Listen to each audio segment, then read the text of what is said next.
Do you mind having a look at Ireland's referendum today about changing the wording around woman and the family in the Constitution? I feel like it's important, smiley face. All right. Well, I mean, with a smiley face offered, how could I possibly deny you your curiosity?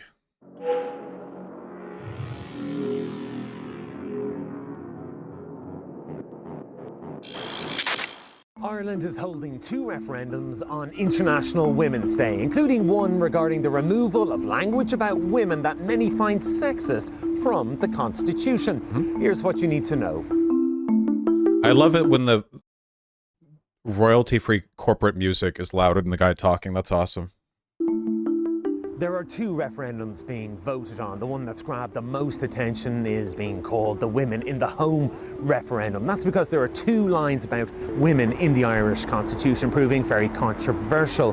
The first one says that by her life in the home, woman gives the state a support without which the common good cannot be.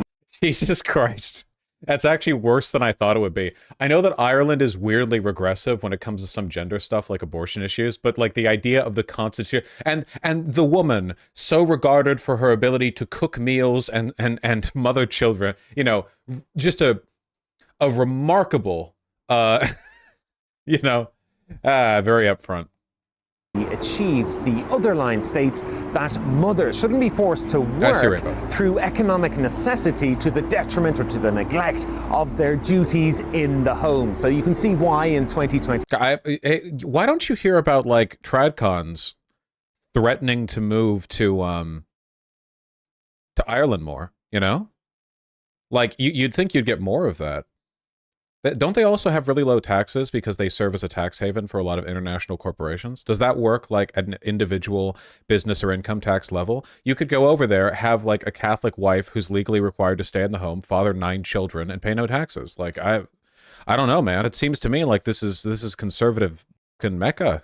For that kind of language is regarded as very outdated and sexist. The proposal is to delete all of that from the Constitution and replace it with a provision recognising carers within the family and pledging that the state shall strive to support them. The second referendum being put to the Irish people is to expand the definition of a family unit from being based on marriage to being based on what's being called a durable relationship. Now, oh, that's nice. Okay. I really hope these pass. These seem like pretty cool. Exact definition of a durable relationship has not been set and is expected the... Wait, what? Wait, don't you need that? Wait, that seems important. Nice jacket on this guy, too. What kind it is.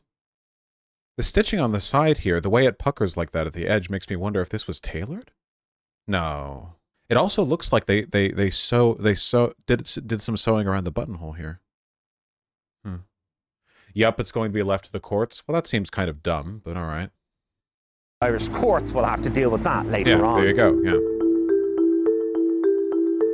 Do we even need a legal distinction for marriage? Why does the law even need to be involved? Okay, so this is actually a very complicated question if you get down to the fundamentals.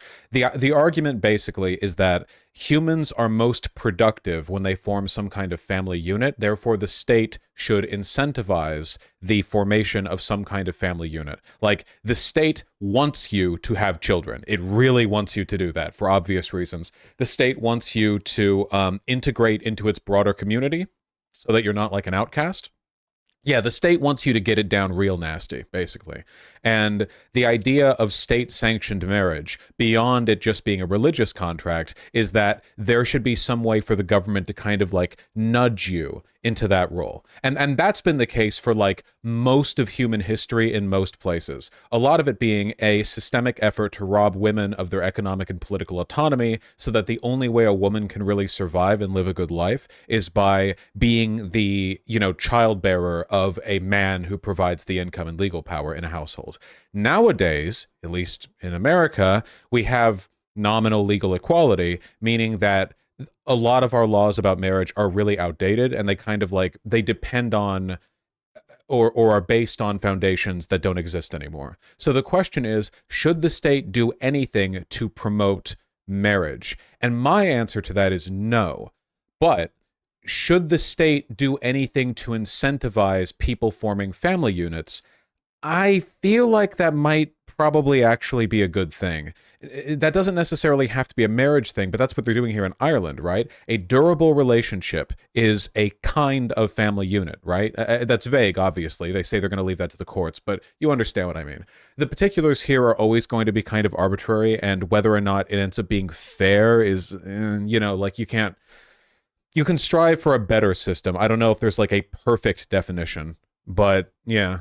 What about for stuff like medical information? I'm not sure what you mean. It also, to that note, it is nice that there are legal mechanisms that you can like share your political and economic and medical life with another person. You know what I mean? Like, it is good, I think, for there to be a system by which people can be more, like spouses get privileges in hospitals when they're SOS. Yeah, that's like a valuable thing, right? There should be a system for that. Basically none, or at least that's what many people here in Ireland seem to think. If you ask many people if they're in favour of scrapping the outdated language in the Constitution, they often agree, but if you ask them what tangible difference it will make in their lives, the answer is often just a shrug. But the no side in this campaign argue... That's often the case with progressive reform, right? You're building the foundation for goodness in the future. It's not always, like, not every bit of updated language needs to be like, yes, this will immediately benefit people. Like, if it's sensible, you should do it, you know? That changing the Constitution will have many impacts on Irish society. They say it dilutes the role of the mother in the Constitution, and they say that the language around carers is too vague and actually gets the government... If it's the role for women to be house tenders and childbearers and stuff, why does it need to be written in the Constitution? Like, why do you need a legal artifact laying that out if that's just a thing women are? Like, shouldn't we let that up to the individual? I don't know. Out of having to support them financially, on redefining family as a durable relationship. Again, the vagueness is being criticised, and also issues around inheritance, tax, and the reunification of asylum seekers' families. Of course, it's always that. It doesn't matter if it's even like relevant. Like, this is the Euroid conservative mind is completely driven by fear of refugees and asylum seekers. Like, the 2014 Syrian refugee crisis just permanently stamped into the brain of right-wing Euroids. Like, this is the one thing they think about.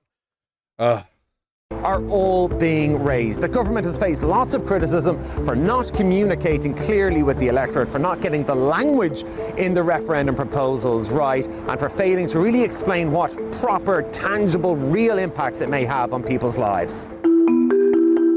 Will the referendums be passed? All the polling suggests that they will, but Nice. It may be a lot closer than people thought at first. There's a great deal of apathy and confusion here in Ireland about both referendums.